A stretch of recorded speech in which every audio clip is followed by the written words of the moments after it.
Hey everybody, welcome to Odd and Untold, the podcast where we talk about all things strange and spooky. And this week, as promised, or as hoped, I have a special episode. I'm with my buddy Josh here. Hey.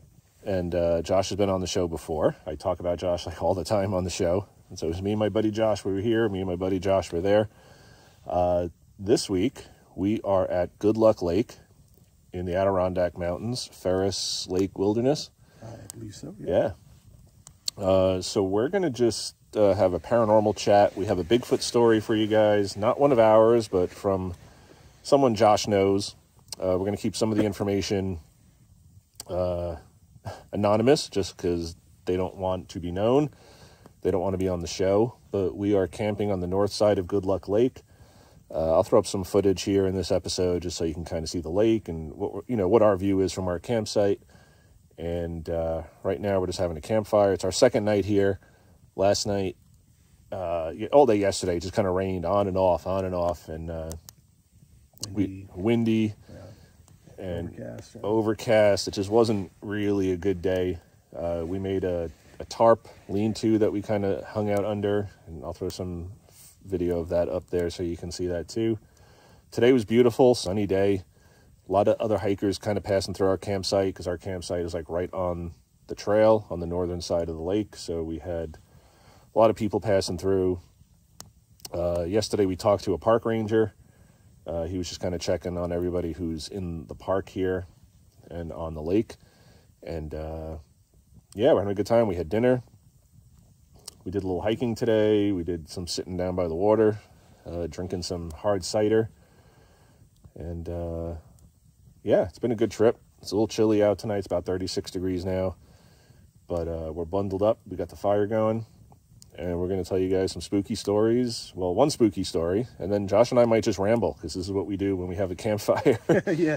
And every trip we've been on, we just kind of have these discussions around the fire. And sometimes it's philosophy or religion or politics. But we'll try to keep it to the paranormal type stuff tonight. But don't know what we're going to talk about. We haven't set this up besides the one Bigfoot story that we're going to tell you about, and it's very relevant because it happened here at Good Luck Lake.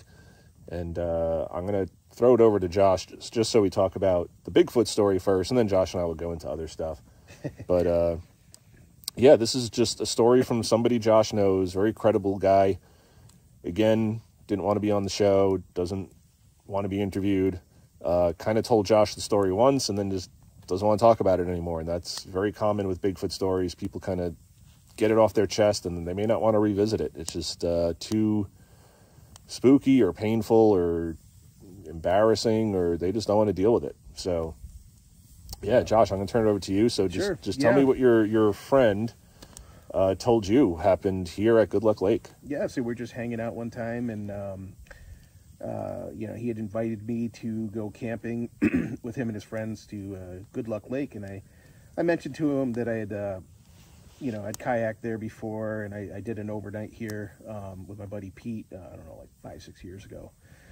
And so, we just got talking about camping and stuff like that, and he just randomly starts talking about an encounter he had. And it was just kind of out of the blue. It was unprovoked. We weren't talking about anything paranormal.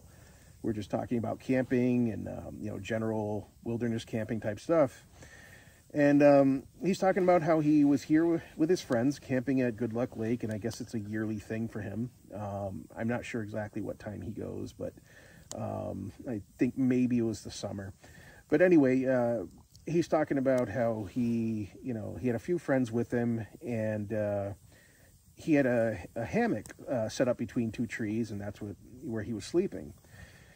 And, in the middle of the night, he said the moon was shining. It was like a full moon out. Moon was shining. I don't know if it was a full moon, but it was at least enough. It was a lot of moonlight. So whatever time of the year that is, I don't know. But anyway, he gets up to go to the bathroom.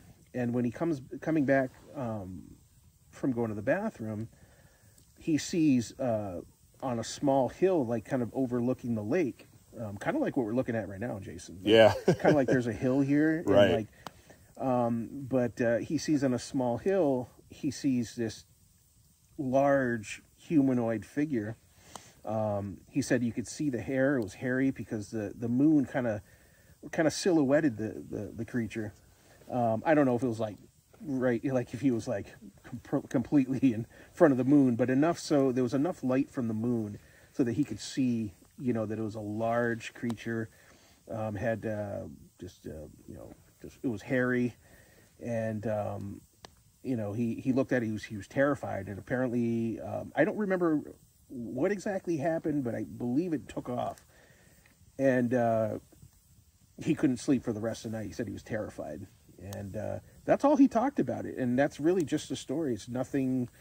I don't really have too much detail besides that. Besides that, it was here at this lake. It was during a camping trip, and it was at night. And the creature, like I said, was illuminated by the full moon, or by a bright moon. And it was a hairy creature and large, and terrifying for him. And he said it was not a bear. And this is a guy. I mean, he's a wilderness camper like we are. He takes wilderness trips every year. He's from the area. He knows what bears look like. I don't know if he hunts or not. Maybe, but he's anybody that lives in this area locally where I live. You sometimes see bears on the way to work. I mean, we all know what bears look like around here. So yeah, he was confident it wasn't a bear, and it was just a large bipedal creature that was hairy and was just. He said it startled him. It was just standing there. He didn't hear it or anything, and yeah, that's the story. Yeah, and I mean, a few things to note. Like, we're sitting here in front of the campfire, and I'll we have the moon in front of us now, and it's probably like a half moon. Yeah. And I'll try to get a shot of it before we close the video out so you can see. But I had a hell of a time setting up the camera just to get the campfire, so I'm not moving it now.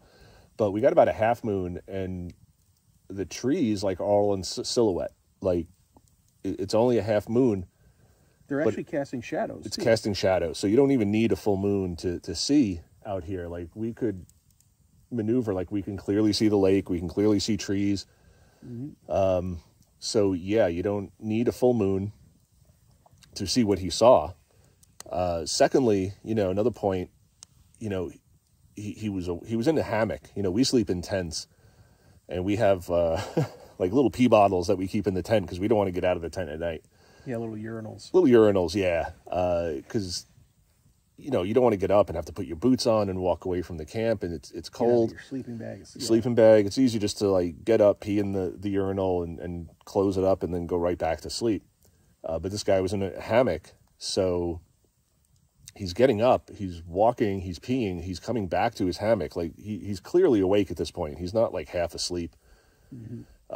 So I think that's an interesting point. He's with other people. He's not a guy just in the woods being scared. He's an outdoorsman. And again, most of us know what bears look like. The bear excuse, I think, works in very limited instances where somebody says, hey, I saw something black between the trees walking, moving. I couldn't tell if it was upright. Then you may have seen a bear, like, because it was 100 yards away, and I just saw this black thing moving. I couldn't tell if it was on 2 legs or 4. In those instances where it's a little hazy, I'd say bear. But this guy sees a humanoid figure standing there. He can see the hair illuminated by the moon. It moves off. And he said it was scraggly, and bears don't have scraggly hair. I mean, it's fur, so like... Yeah, especially here, because we only have black bear here. We don't have, like, grizzlies or Kodiak or polar bears. And, I mean, clearly it's just black bear. Even if they stand up on 2 legs, they're only about 6 feet tall. Like, you're not looking at a huge figure. Like, oh my God, that's so big. Yeah. It's not a grizzly bear where it's, 8, 10 feet tall. Yeah. It's a black bear. It's 5, 6 feet tall standing up, if that. Now, he didn't give a, like, he wasn't, he didn't tell me, like an actual size or give me, like, estimates or anything like that. He basically just said it was this large figure standing there, and apparently he hadn't seen it before, or maybe it walked there while he was going to the bathroom. Mm-hmm. And but it terrified him, and apparently it just walked away or ran off or something. But he got back into. I mean, when you see something like that at night, I mean, you're not going to, you're pretty far out in the wilderness, so you're not just going to run back to the car. Right. I mean, I suppose you could, but like, he went back to bed. I don't know. I would not have been able to sleep, and I don't think he was able to sleep either, but he said he was terrified. But yeah, it's interesting. It's it's one of those stories that you hear that it just it just kind of spooks you out, especially when you're here. Yeah, we could very well be in the same spot he was in. Yeah, we don't know. He didn't clarify which site he was in. Right. And there's a bunch of sites on the north side. There's sites on the south side. We believe the south side campsites you have to like kayak to. Right. So he could have been at this site. He could have been at any of the other sites on the north or on the south. But yeah, and I think he did kayak. I think he brought his kayak and like their canoes and stuff like that. So he could have been at any one of these sites.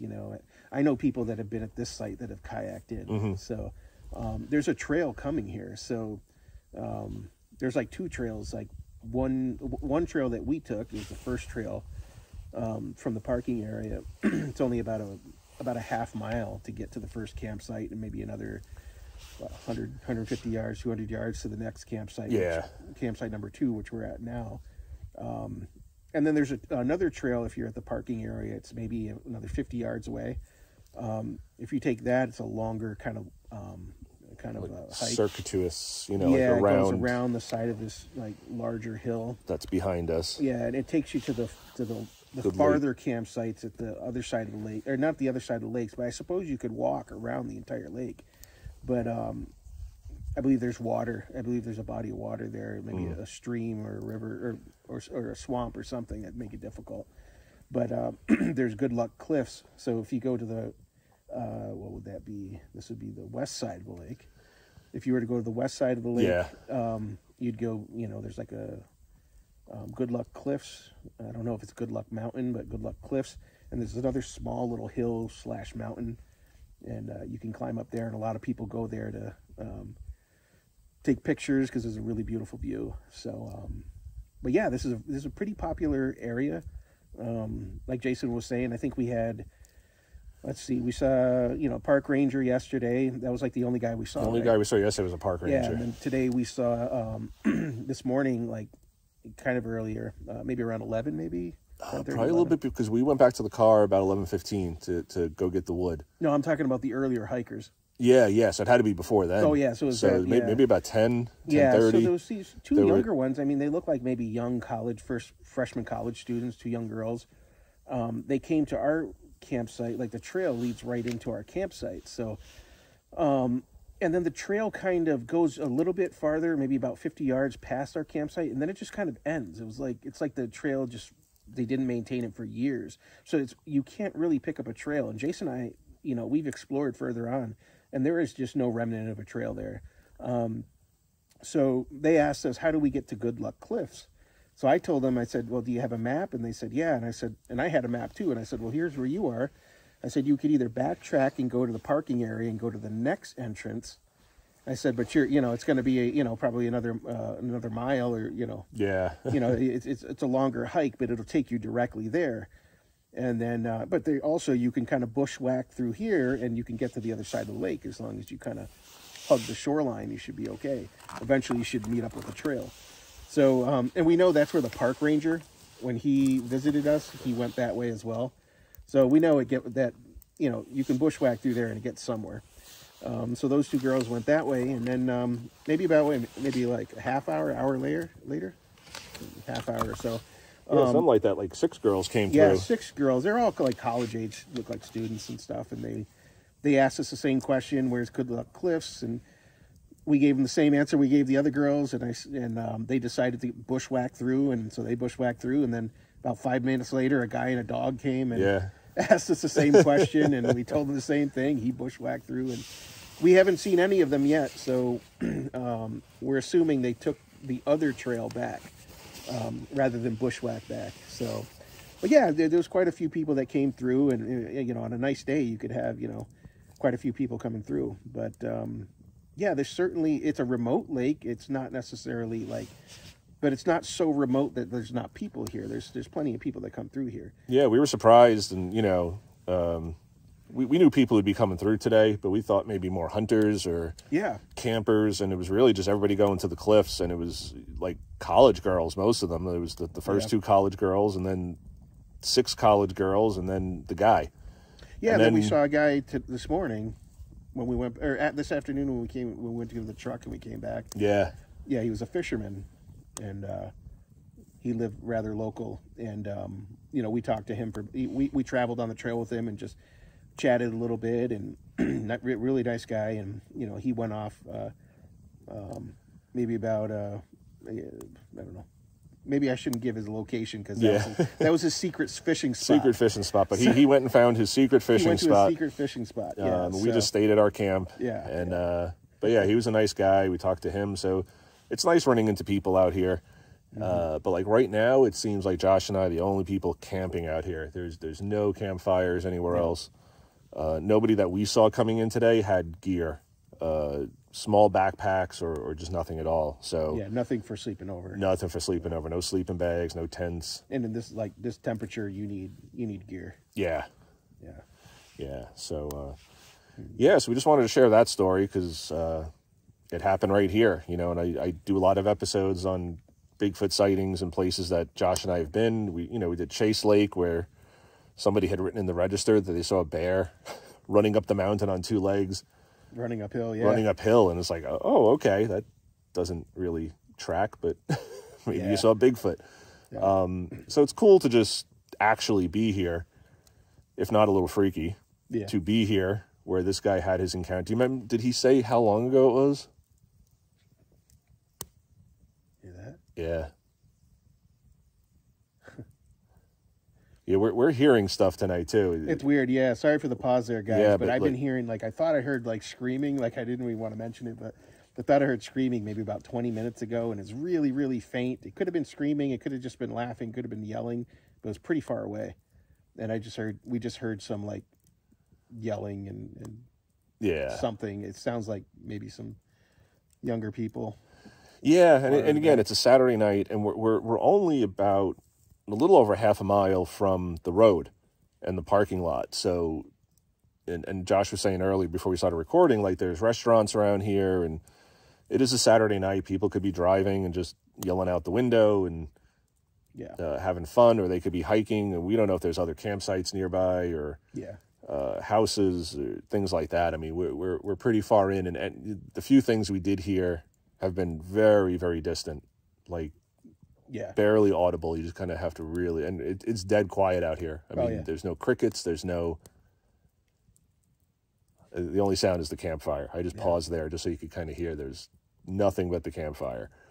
And you think the woods would be louder, but they're not. And the only animal we've seen so far has just been like, there's like, I don't know, like a family of red squirrels here, and they're just like always chattering at us, and you know, they've been hanging out. You know, they're a little scared of us, but they've been getting a little closer every day. They get a little closer, and you know, but they just been kind of watching over us, making sure we're not messing with their stuff, and it's just been it's been fun watching them frolic and play and roll on the ground and run up trees and dive from tree branch to tree branch, and so it's been pretty cool. Yeah, they've been getting used to us and kind of getting closer to us, and they yell at us every now and then. Yeah. You know what you ought to do is get a Google Maps of this location, like kind of expand it out so you can see it. We are in the wilderness for sure. Oh yeah. And even though, like when Jason said that there's restaurants and stuff, and when I mentioned that earlier, I mean, if you were to go, we're probably like, I don't know, maybe about 15 minutes from Caroga Lake, 20 minutes from Caroga Lake. And that's a pretty popular tourist spot. It's a small town here in the Adirondacks. And then, further down, if you were to go further north from where we're at, maybe about another 20 minutes, you'd be at Piseco, Piseco's, the campgrounds there are closed now, obviously, because it's the season's closed, but if you go further, you can get to Oxbow Lake, and I know there's the Oxbow Lake, I believe, Oxbow Lake Inn or hotel or something, but they have like a restaurant there, and a lot of people in a bar and stuff like that. So a lot of people like go there if they're visiting the area. So yeah, it's a decent amount of tourism that comes through this spot.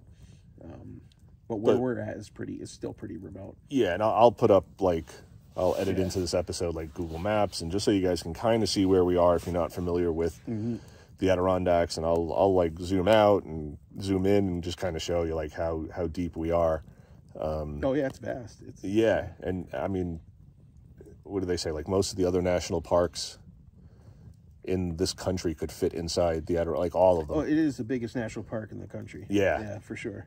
Yeah, it's huge. It's like 13,000 acres, or 13 million acres. Yeah, it's ridiculous. Yeah, you could fit Yellowstone Yellowstone. multiple. You think Yellowstone is huge, but like that fits in here easily. Oh yeah, it's a tiny little portion of the Adirondacks. Yeah.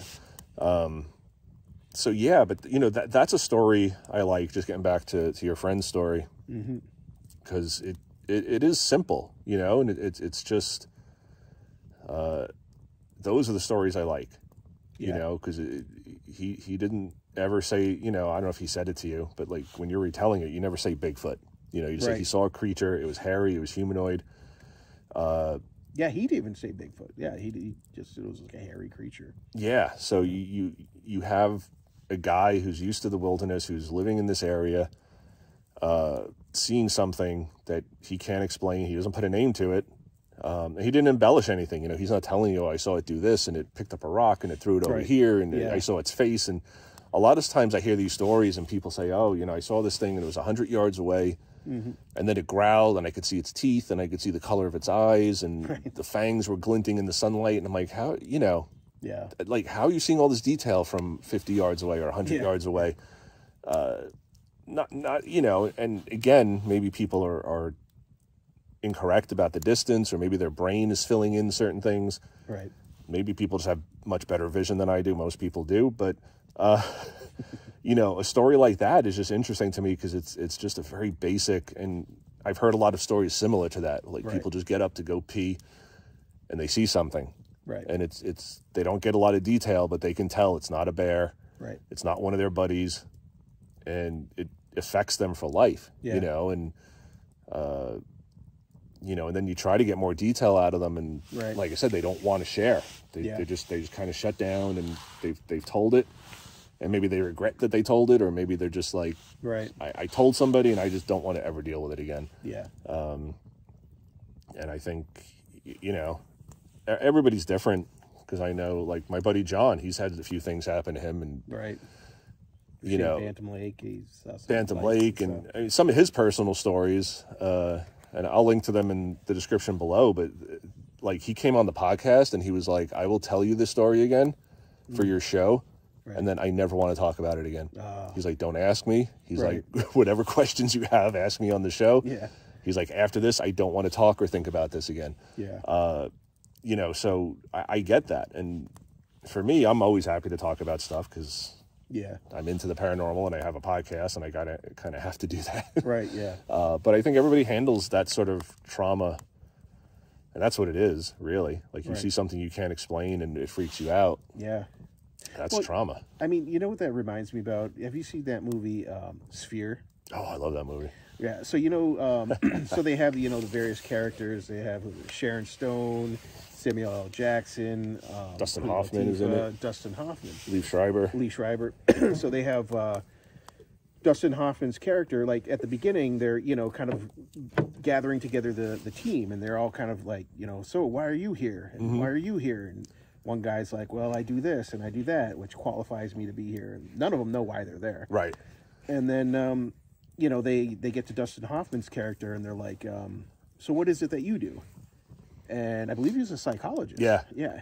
And they said, really? And apparently he had written a significant paper. And the paper was, the effect of a human experiencing an alien. And, the psychological effects. And they asked him, well, what is it? And he goes, absolute, pure terror or fear. And I think that's the knee-jerk reaction most of us have to something we don't We that doesn't fit within the category of things that we know. Right. It's fearful. It's scary. It doesn't fit the mold, and we're terrified of it. And I just thought that was an interesting thing, and that was like kind of the basis of the movie too, because the alien was like using their fears against them, and that kind of thing. But that when you see a Bigfoot, I don't know anybody that's like, oh wow, like you're peaceful and calm and like, oh nice, I mean, I'm sure there might be some stories out there, but most people are terrified. Yeah, even if there's no aggression or no reason to be scared, it's just you're seeing something that we're all taught doesn't exist. Right. It doesn't fit into, I mean, whether you even think about Bigfoot or not. I mean, you go to school and you learn biology and you learn about what animals there are out there. And, you go out into the woods and you expect, okay, maybe I'm going to hear some coyotes in the distance tonight. Yeah. Or, a bear might come through the camp, so we got to do a bear hang.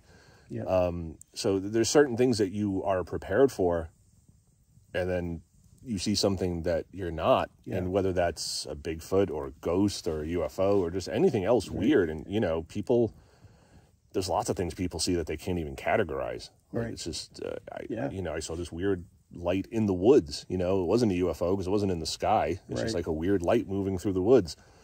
Or in a backyard, like I've had stories like that where it's like this weird little light is going window to window. Yeah. In my neighbor's backyard. Right. The fuck is that? It's not a UFO necessarily, because it's not this craft. It's something the size of a softball. Right. Going window to window, and that is just creepy. Because what the hell is it? Yeah. And people deal with trauma differently. Some people will talk about it ad nauseum. They'll go on every podcast and and I'm not, there's no judgment here, right.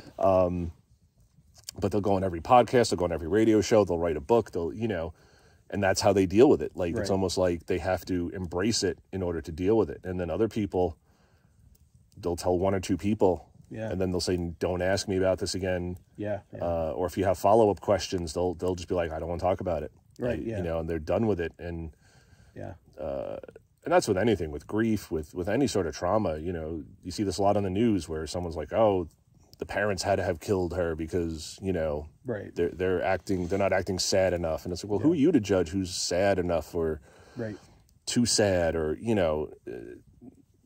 people tend to judge people by how they would react. And, you hear things with these Bigfoot videos and, well, why is the camera so shaky? Yeah. That's like, if you were seeing this thing, you're probably not going to be calm, cool, and collected either. Right. Like, you're going to be shaking. You're going to be nervous. You're not going to zoom in on it great.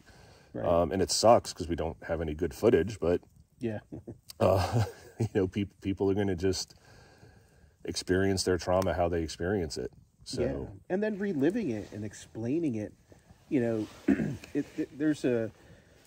you're expending emotional energy just to do that, and it's draining. To relive or recall something that was terrifying, because you're reliving the moment just to talk about it. Your mind is going into this, this place where the memory resides, and you're experiencing it. Maybe not at the full, the full intensity of when it happened, but you're still experiencing it. And it makes me, you had a guy.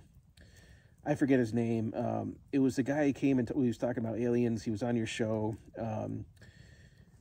He was the guy that, he was talking about kind of projecting out into the universe. Oh, Andrew Razowitz. Yeah. So he was on, and we're talking about, he was talking about how you guys were talking about how you had some stuff, and then he was talking about repressed memories and that kind of thing, and hypnotherapy or something like that to kind of bring some of that out, and you see movies where people do that. What was the movie the fifth? What was it? The Fifth Kind? The Fourth Kind. Fourth Kind, yeah. Or maybe it was the Fifth Kind. Oh no, it was the Fourth Kind. Fourth Kind, yeah. Where they kind of have. I think she's a psychiatrist. And obviously it's a fake movie, but but it's a pretty scary movie, and it's creepy how the reactions of how people act under hypnosis, and bringing out those memories, and reliving them, and yeah, it's a terrifying thing. And and the brain does things, to suppress certain memories, and this is why people have like repressed memories. They have trauma, and like something happened to them, they just don't remember exactly what. Yeah. But like you can tap, like the brain does remember all this stuff. Right. Yeah. To a certain degree, and you can tap into that. And a cool little psychological fact: they say that your memory of something comes from the last time you remembered it. So like if something like if you're remembering your 5th birthday party, you're not remembering your 5th birthday party, you're remembering the last time you remembered it, which that sounds confusing, but every time you think about it, it's almost like creating like a new file in your brain. And every time you think about it, it's overwriting that. So you're not actually remembering the actual event. It's weird, and the brain is just a mystery, and it's just, I don't know if that's theory or if that's fact, but I've heard that like you're only remembering something. So if you don't think about something for years, your memory can start fading because you haven't thought about it in a long time. But it's like something you think about a lot, like that'll never leave you. Right. And I think that's where that sort of trauma comes in. Yeah. Where you're like, I don't want to talk about it. I don't want to think about it. Yeah. And and then you have repressed memories. But I think like it's interesting to me because just the very idea of like we look at data, right? So if we want to save something, you want to save something on your computer or whatever, you can save it on a thumb drive, you can save it to the cloud, you can save it. But data is as strange as it sounds, it is something. It's something that's kind of, although it doesn't seem tangible, it takes up space somehow. Oh, right. Right. And, where, different, I don't know where the data is all saved, but saving data is limited. Like, for example, you can only put a limited amount of data on a thumb drive. Right. You can only put a limited amount of data maybe on a server or wherever it is that data gets stored. I'm not a tech person, but, you can only put a limited amount of data. But it is something, right? But the interesting thing is the human brain is very much like that, like on a massive scale. Right. The amount of calculations and memories that we have, I mean, we're making them now as we speak. Right. It's amazing. Like, I mean, if we look at like a thumb drive, it might have, memory of 6 gigs. Like if we were to take our brains and somehow have a way to translate the memory capacity of our brains and put it on some kind of like flash drive or something like that, I don't even know if there's a number that could count that high for the type of memories that we have. Yeah, and then the interesting thing is we and I could see why there's some quirkiness with our memories at times. It doesn't always, sometimes our memories are spot on, sometimes they're not. But think about how accurate it is considering how much data we're memorizing and taking in. Yeah, I mean, our brains are basically supercomputers. Yeah, absolutely. There's tons of data. It's geese. Geese, yeah. Yeah, we're still just hearing stuff, but it's all normal, natural stuff. Yep. But yeah, like our brains are these supercomputers, and we cope in different ways. And John and I were talking once about how certain people just can't even admit certain things. Like they'll tell you, I saw a weird looking bear in the woods. Right.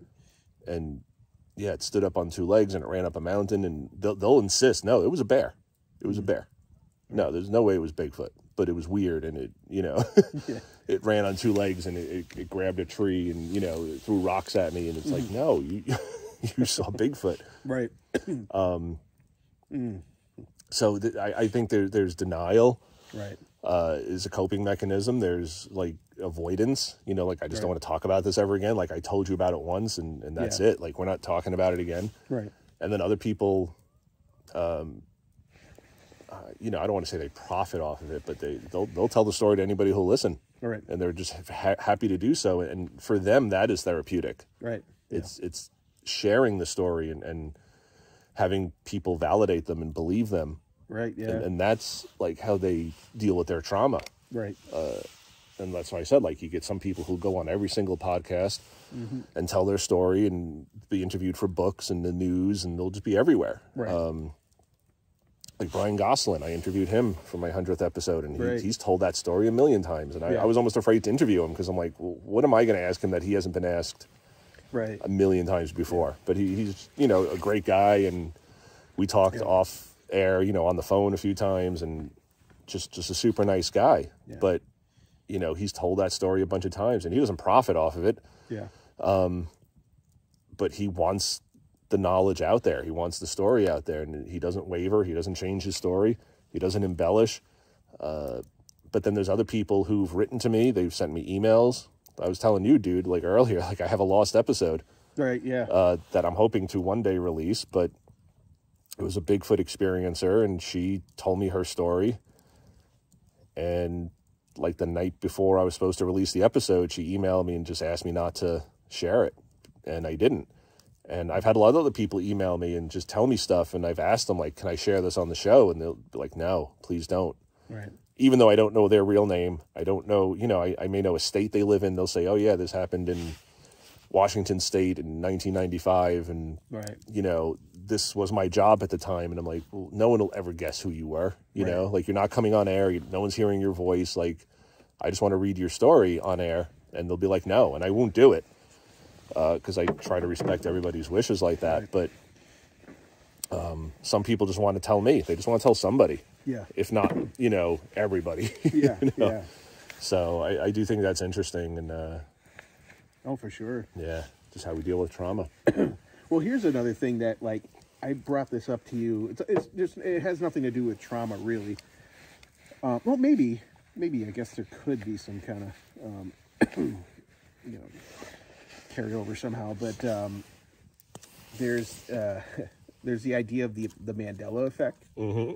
Like, how you can swear that you remembered something a certain way, and then years later you found out that the way you remembered it was actually not true. Right. You know, it's kind of like the Monopoly guy, right? Oh, yeah. Mr. Moneybags, or whatever his name is. Mm-hmm. When you think of him, was he wearing a monocle, or an eyepiece like monocle? Right. Or was he not wearing a monocle? What do you remember? I remember the monocle. He didn't wear a monocle. Right. That's a crazy thing, right? Yeah. I remember the monocle too. And yeah, there's like things like that. And you know, there was other things too. Like some people say, remember the Berenstain Bears. Yeah, it's actually, I said the Berenstein, Mm-hmm. and it's really Berenstain. Right. Berenstain Bears. And but you remember it that way, you know. And then there's the whole thing of, like, you know, Fruit of the Loom, right? Mm-hmm. So you think about, like, you know, the old Fruit of the Loom logo, and did it have a fruit cornucopia in back of it, or did it not? I remember the cornucopia. It did not have a Did not have- cornucopia. yeah, I know. Isn't that nuts? It's insane. And it's one of those things where if it was like just you remembering that, you'd Yeah. be like, you're just misremembering. But Right, you have entire swaths of people Right. who swear that it had the cornucopia, or it was the Berenstain Bears, Right. Exactly. or that Nelson Mandela had died, or, you know, like, Yeah, that's where yeah. the Mandela effect came from. It was like a lot of people were like, isn't he dead? I think he He's is still now. alive, isn't he? Or did he die? Like, No, I think he's fairly- dead now, but Yeah. I think it was one of those things where people just thought I think it was what happened was when he did die, people were like, I thought he was dead. Yeah. So it was like when it did happen, people. Yeah. So. And people, it wasn't just like, I thought he was dead. They had like vivid memories of Right, him like dying. TV, and, like, yeah. TV and Like, I saw this on the news. Like, Yeah. Oh, I did. You know, and I thought Nelson Mandela had died. I Yeah. honestly did. This is before, like, the Mandela effect, like, was a thing. You know, I before he had died, I thought he had died as well. Mm-hmm. And I remember him on TV. I remember him, you know, getting out of prison, and, you know, and I thought he had died. So I don't know. So it's weird. But yeah, there's just that idea that we have these memories. And I was reading some stuff about it, like some explanations as to why it happens, Mm-hmm. because you kind of have memories that are similar, Right. And so you kind of categorize it with something else. It's weird. I can't really recollect the explanation too well, but I don't know. What's your take on it? I don't know, you know, and for, you know, I was a psych major in college. I have my degree in psychology. Right. So psychology really interests me. And I've even said on the show before, like, whether you believe in Bigfoot or not, like, it deserves research and investigation, because why are people seeing this? Even if it doesn't exist, say there's just no chance in hell that this thing exists. Right. Why are people seeing this? Yeah. Nobody goes in the woods and sees unicorns. Nobody, and all of these are in our subconscious. You know, people are like, oh, well, Bigfoot's in the subconscious. Well, you know, so are unicorns roaming the woods. So are leprechauns roaming the woods. People don't see these things. Right. People see Bigfoot. So even if you accept that Bigfoot does not exist, absolutely 100% does not exist, why do people keep seeing that? Right. That specific thing. And I think that alone is worthy of like psychological study. Like, why is it that our brains focus in on that? Yeah. And not unicorns and, oh, I saw a leprechaun, you know, running off with my, like rummaging through my cooler. Yeah. It's always a large, hairy ape man rummaging through my cooler. Or, you know, it's never a little guy, you know, looking for gold, you know? Right, yeah. And it's one of those things we were talking last night. You guys would have missed a really crazy conversation. We were going on for a while. And philosophy and religion and all kinds of crazy stuff. But, like, we're talking about the idea of scientific falsifiability, and that's the idea that something is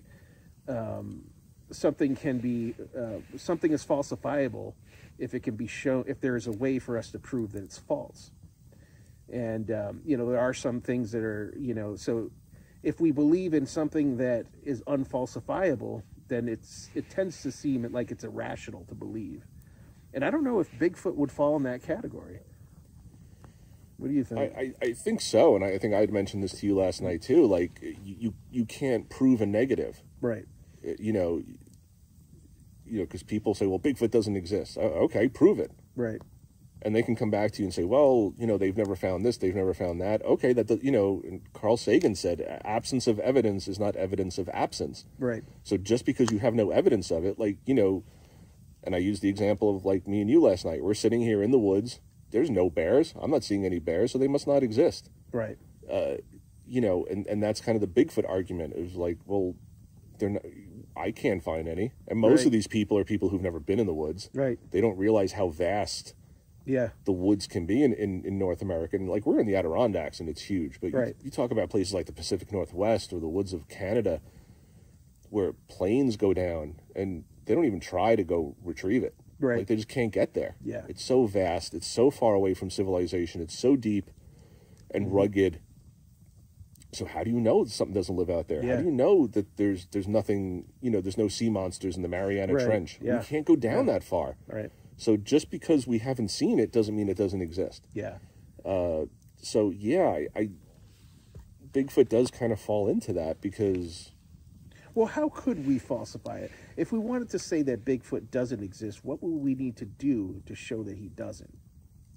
I guess that would be the question. Right? That's the question, because and that's... And if we can't find a way to prove that he doesn't exist, then, you know, then is he falsifiable then?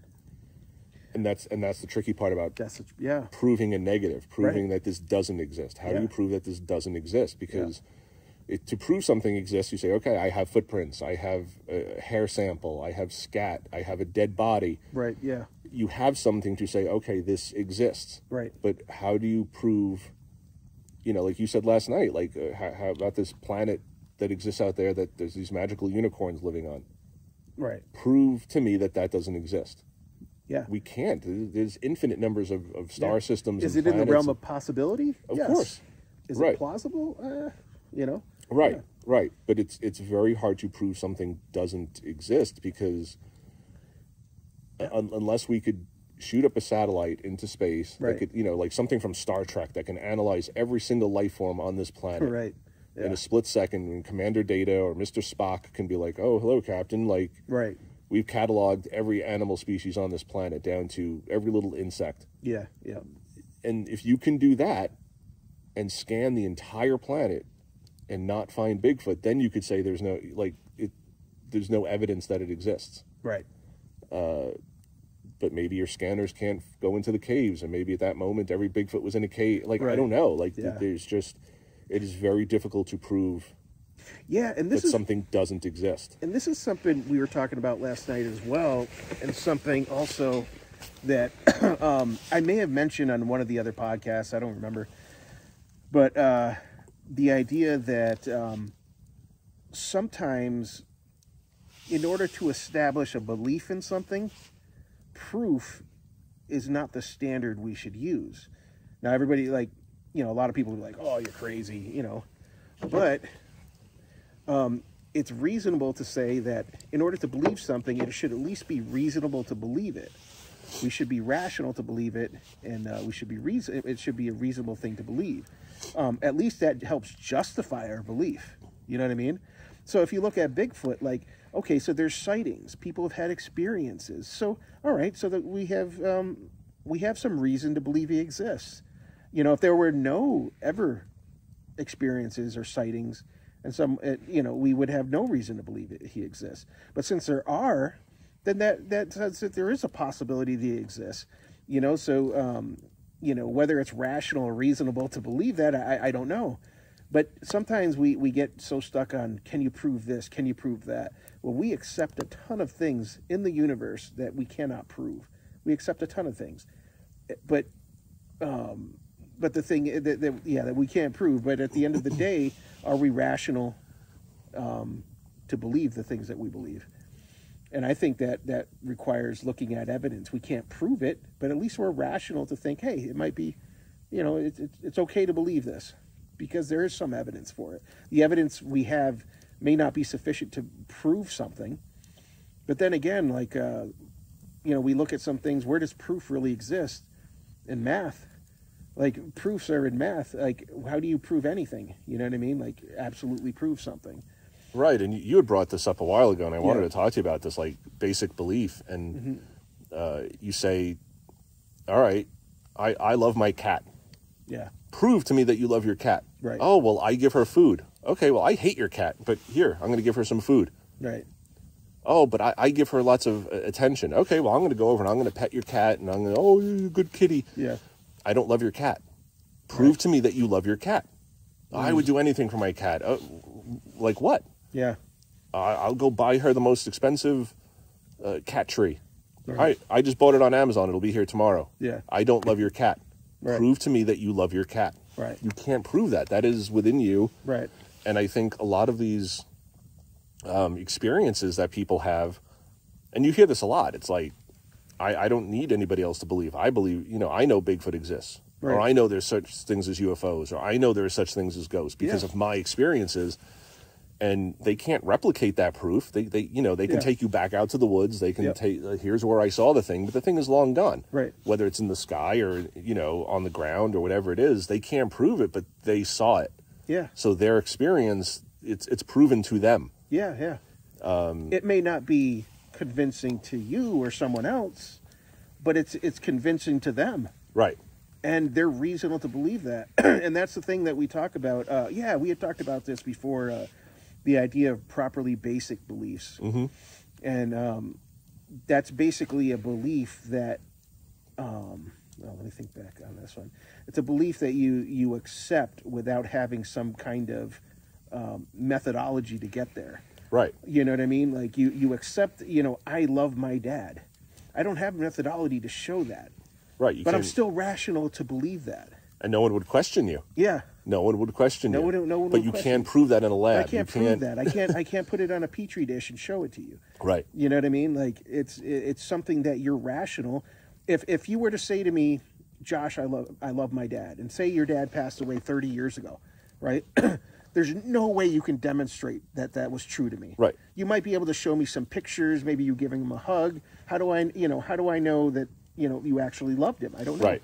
So that's your experience that was true for you, and you're rational to believe that. And actually, I'm rational to accept that. Right. Unless I have, and this is the way that the only way that you really can reject a properly basic belief is if you have something that is a defeater. They call it a defeater. Something that defeats it. Like if some evidence were to surface that you actually hated your dad, and it was sufficient to supplant your belief, like, okay, now I no longer believe you because, I found pictures of you beating him every single day, and and you guys were fighting every day, and there's audio recording. Now I was rational at first to accept your testimony that you and believe that you loved him. Mm-hmm. But now that I have new evidence that defeats that, I need to. It's no longer rational to accept your testimony, and now I have to go where the evidence is leading. Right. Yeah. But yeah, that's the idea of properly basic beliefs. And does that mean that every belief is true? No. But it does give a basis for us to say that what we experience is rational. If I have an experience of a UFO and I tell you about it and I truly believe it, I mean, I may be wrong, but until I'm shown that I'm wrong, I'm absolutely rash. Until there's a defeater, I'm absolutely rational to accept that was a UFO. And maybe later on I'll find out, no, that was actually just a plane.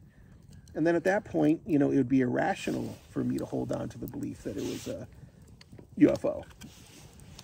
So that's how that works. Yeah, and I've said it on, this show before that, like, I may not believe that somebody saw a Bigfoot or a UFO, but I believe that they believe they saw that. Yeah. Like, it doesn't mean I doubt them or that I think they're lying. Right. I think people can be very sincere, but do I believe that they actually saw what they think they saw? That's where things can get a little iffy, because certain stories ring true, and it's kind of like either this person is lying to me or they saw a spacecraft from another something planet. that they believe is a spacecraft. Right. Yeah. And then there's some stories where it's like, you could have been mistaken. Yeah. And I don't think you're lying to me. Right. I think you honestly believe what you saw was this, sure, but there's a possibility it wasn't. Yeah, and they're acting rationally. Right. They're not acting irrationally. They're not trying to lie to you. Well, for them, I hope not. But most people, when they say that they experienced something, and they're not lying, they're saying, this is what happened to me. Right. It may have been something else. Like I said, it could have been a bear. It could have been a plane instead of a UFO. But at least when they're telling you their experience, they're rational. They're right. acting rationally. Right. Their belief is rational. It may be wrong. There may be something else out there to prove it wrong, but at some point it's hard to know whether that's right or wrong. And that's the thing. Someone comes to you and says, I love my dad. You're going to believe him. Right. Someone else can come to you and say, I hugged my dad so hard his head popped off and flew into outer space. Yeah. You're not going to believe that. Right. Because it makes zero sense. But right. for someone to love their father, like, oh, okay. Yeah. I can believe that. Yeah. And it's the same thing with these types of stories. When people come to you and tell you a story, you can say, wow, that makes a lot of sense, and it seems very plausible, and I don't think you have any reason to be lying to me. I don't think you have any reason to have been mistaken. Right. But then some people will come to you and say, oh yeah, like I was walking through the woods and I heard this tree snap and it was totally Bigfoot. And it's like, well, you didn't see anything. Right. Like, we're sitting here tonight and, every time the wind blows, you could hear trees snapping and cracking and creaking. And, it doesn't mean it's Bigfoot. So there's certain things you can believe because you know the person. Right. Because, you have a history with them. And they're telling you a rational story. And then other people tell you stories that don't make sense. Right. That aren't rational. And you say, okay, you're embellishing or you're... Well, it's kind of like the boy who cried wolf. Mm-hmm. Like, he cried wolf so many times that he lost credibility. Right. And then when it actually did happen, nobody believed him, and, he gets eaten by the wolf. Right. And I've known people over the years where, like, everything in their life is a ghost. Right. Oh, I couldn't find my keys. The ghost took it. Right. And, I went into the bathroom and the medicine cabinet was open. The ghost must have done it. And it's like, you have 3 kids. Like, maybe one of them did it. But, like, any little thing they can't explain is a ghost. Right. And people like that I don't take so seriously, because it's like, if everything's a ghost, then nothing's a ghost. Like, yeah. But you have that person that you've known for 30 years and has hunted in the woods for 30 years. And then one day is like, nope, I'm not doing that anymore because I saw something weird. Yeah. This is a guy who's never said anything before, never seen anything before, doesn't tell tall tales, just very salt of the earth. And then one day is like, nope, I saw something and I'm never doing this again. This thing that I've loved my entire life. Yeah, yeah. Again, do you have to believe that he saw Bigfoot or saw a UFO in the woods or whatever it was? Right. You don't have to believe that, but you have to believe something fucking happened, that this dude For sure. Yeah. is now, he's not a storyteller. He's not somebody who sees ghosts everywhere or thinks every, twig snap is Bigfoot. that lends credibility to it, and it makes it, like you said, more believable, Right. More rational to believe it, rather than just being like, oh yeah, she's seen a ghost again, because everything in her life is a ghost. Yeah, and like I said, you can't prove those things. No. But I mean, the testimony is something.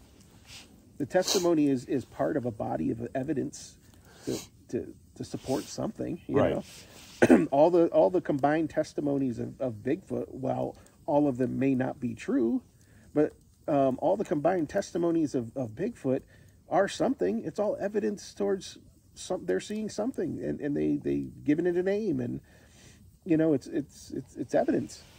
I'd say it's positive evidence. And it's not sufficient to, again, prove it beyond a reasonable doubt. And that's a standard we have in our legal system, is being able to prove something beyond a reasonable doubt. Right. So when in court, you don't necessarily need to prove something. You just need to remove reasonable doubt. Right. That's the standard. Right. Proof is not really the standard in our legal system. It's removal of doubt. Right. Reasonable doubt. So if somebody could basically say, no, there's a reasonable reason why we shouldn't convict this person, then, then you shouldn't convict that person. Right. So even our own legal system doesn't necessarily need proof. It just needs the removal of reasonable doubt. Right, because how many times have people gone free, and we all know they did it. Yeah. And you just like, oh, he totally did it, but they freed him, and vice versa. I mean, there's been times where, innocent people have gone to jail because they couldn't prove a reasonable doubt. Right. And the jury says, no, there's enough evidence here that shows that he probably did this. Right, yeah. Even if he didn't. So it's a very human experience thing of who, if you weren't there, how did this actually happen? Yeah. Who knows if this actually happened? Yeah, and if, it's tough to disprove. Are there reasonable doubts about Bigfoot? Sure. I mean, some people, like, for example, my wife makes fun of me because she's like, there's no Bigfoot. And I'll be like, what makes you think that? And she goes, well, how come they never found a dead one? Or, how come it just doesn't leave like a ton of tracks? You could just follow it to its den, Or how come its tracks go in the middle of a field and it disappear? Come on. So there are reasons why people could doubt that. We've talked about this before. This is where some people go into the spiritual aspect of Bigfoot, right? Where they basically, I think Les Stroud and some of the Native American beliefs and folklore kind of have, and I don't know too much about this, but some of them have Bigfoot kind of as like both, like a physical and a spiritual being.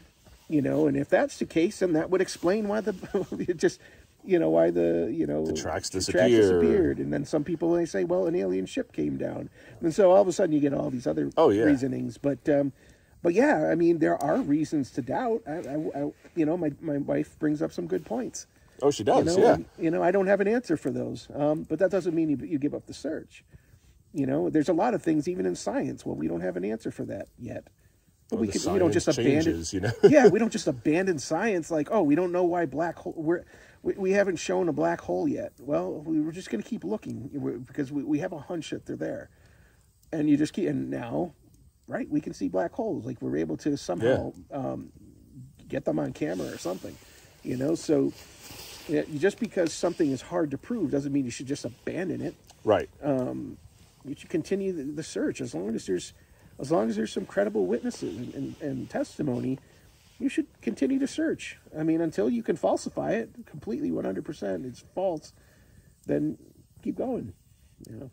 Yeah, and that's kind of what I was saying earlier, that enough people are seeing this thing, so whether it exists or not is almost a moot point. Right. It's let's get to why these people are seeing it. Yeah. And different people can take different approaches. If you're a biologist and you want to go out in the woods and look for tracks, you can do that. If you're a psychologist and just want to interview the witnesses and try to figure out why they saw this, and you got to ask them the questions like, what's your favorite movie? And if they're like, oh, it's Bigfoot, and it's Harry and the Hendersons and it's Boggy Creek, and you're like, okay, you got Bigfoot on the brain. Like, you're 100% about Bigfoot, so you went in the woods and saw Bigfoot. Right. But there's so many people who will just tell you, like, I never even thought about Bigfoot. Like, it was just not on my radar. Like, I've heard about it, but I have no interest in it. Like, I'm a hunter. I go out and I hunt deer. Right. And I've been doing it for 30 years, and I'll never do it again. Right. Why? Like, that they have no dog in the hunt. They have no, yeah, like, why would they do that? Right. And they're not going on podcasts, and they're not going on TV. You know, they're not looking for fame or fortune or, you know, to profit off this. Yeah. And that lends credibility. It lends credibility because they saw something. Yeah. Something scared the bejesus out of them where they said, I'm never doing that again. Right. And it just makes you wonder. And Yeah. is it proof? No, but it's evidence. It's evidence. It's something. It's a piece of evidence that doesn't prove the case, but it's something you put on the evidence pile to say, sure, we need to take a closer look at this. And what's the difference between hypothesizing, right? You look at the scientific method. Mm-hmm. You make a hypothesis, and then how does it go again? I'm trying to go back to high school. I know, right? But I'm probably going to fail. But the idea, the general idea is you come up with a hypothesis, which is what you want to prove, right? And then what do? You find evidence to support your hypothesis. Right.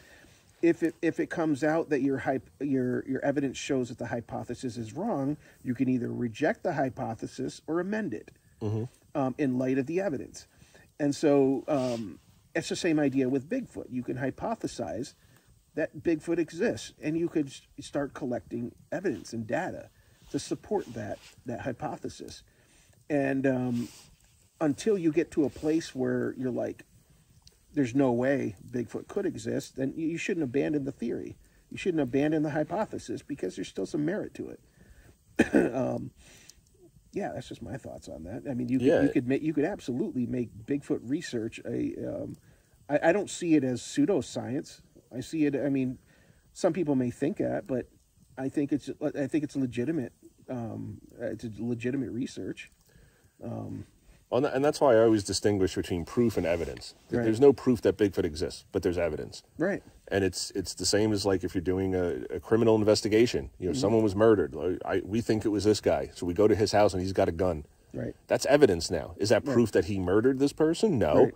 But it's evidence. Yeah. It's evidence that he may have. We have to now test the gun. We now have to see, you know, does this match the shell casings? Does this match the type of caliber the gun that was used in the murder? Right.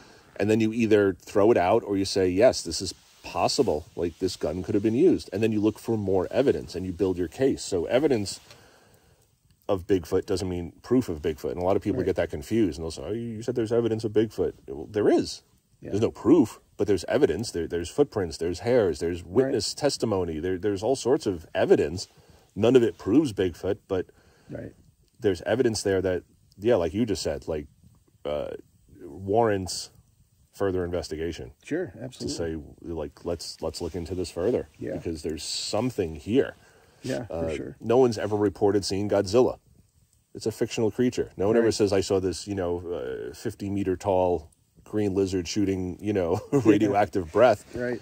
So no one's going to go investigate that. Right. But if you have thousands and thousands of people over hundreds and hundreds of years saying that they're seeing this thing, that's evidence. Right.